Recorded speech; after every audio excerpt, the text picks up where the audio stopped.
تہجد کا وقت ہوا تو شمس الدین اٹھے. اس وقت اور اب بھی گاؤں کے اندر ستاروں کو دیکھ کر ٹائم معلوم کرتے ہیں کہ کیا ٹائم ہوا ہے, اور بالکل ایکوریٹ ہوتا ہے. یہ حیران کن بات ہے. تھوڑا سا ہی فرق, 2-3 منٹ کا فرق ہوتا ہے. تہجد کے وقت اٹھے اور جا کر پیر کے کان میں کہا الصلاۃ الصلاۃ الصلاۃ, اور کچھ آیات پڑھی. وہ عالم استخراج سے واپس آئے. آپ وضو کرواتے. اب ایک بات عرض کر جو, یہ بزرگ دوسروں سے وضو کیوں کرواتے ہیں؟ ہم نے کبھی دیکھا دوسروں سے وضو کیوں کرے؟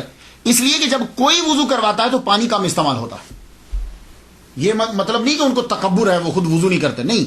جب کوئی آپ کو وضو کروائے گا تو آپ پانی کم استعمال کریں گے, اور جب آپ خود وضو کریں گے تو پانی کا استعمال زیادہ کریں گے. اس لیے بزرگان دین کسی سے وضو کرواتے تھے تو ایک لوٹے میں وضو بھی ہو جاتا تھا. اور اب آپ دیکھ لیجئے مسجد میں جاتے ہو کتنا پانی استعمال کر دیتے ہو. تو وضو جو ہے وہ کیا, وضو کرنے کے بعد تہجد, پھر فجر, پھر اشراق, اس کے بعد پھر استغراق, پھر اس طرح سارا دن. پھر آپ جو ہے نماز, آپ نے کیا کیا کہ لکڑیاں اکٹھی کی جنگل سے, کچھ گھاس پھوس لیا, اور آپ نے اپنے پیر کی ایک جھونپڑی بنا دی. وہی کلی ایک جھونپڑی ایک دن میں ایک ہی بنی. نماز کے ٹائم جو ہے وہ استغراق سے باہر آ جاتے, نماز پڑھتے. اس کے بعد اب آپ کھڑے نہیں رہتے تھے, اب آپ بیٹھتے تھے. پہلے تو آپ نے کھڑے کر, اب آپ بیٹھ کر استغراق میں چلے جاتے. دوسرے دن آپ نے اپنی سائڈ پہ دور جا کے اپنی جھونپڑی بنا لی. وہاں شمس الدین ترک قلندر رحمۃ اللہ علیہ وہاں رہنے لگے. شمس الدین کے آنے کا یہ فائدہ ہوا, سید شمس الدین علوی ترک قلندر رحمۃ اللہ کے آنے کا فائدہ یہ ہوا کہ اب لوگوں کی آمد و رفت بڑھنے لگ گئی, اور آپ کے استغراق کا دورانیہ جو ہے وہ کم ہو گیا.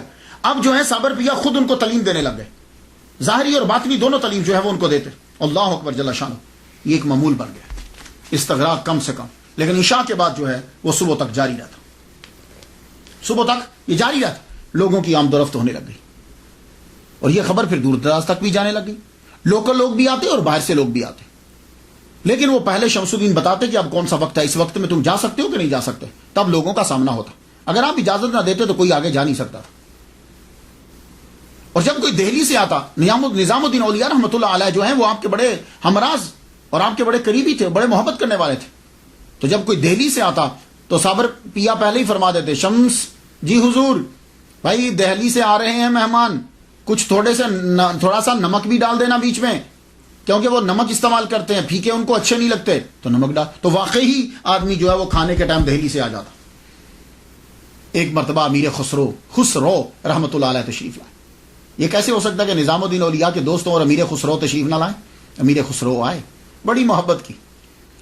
صابر پیا نے بڑی محبت کی, کہنے لگے اچھا تم ہمارے دوست نظام الدین کے پاس سے آئے ہو. اللہ اکبر جل شانہ. محفل سجی. امیر خسرو نے کلام سنایا.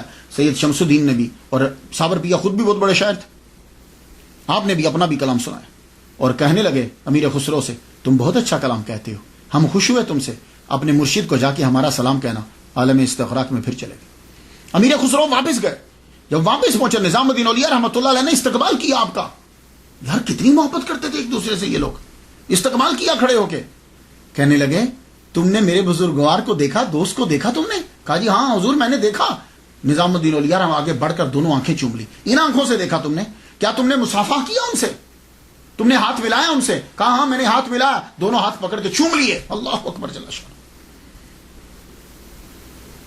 یہ عقیدت کا اظہار ہے یہ کہ اپنے دیوانے کے ہاتھ چوم رہے ہیں, کہ اس نے ان ہاتھوں سے صابر پیا کے جسم کو, ہاتھوں کو ہاتھ لگا.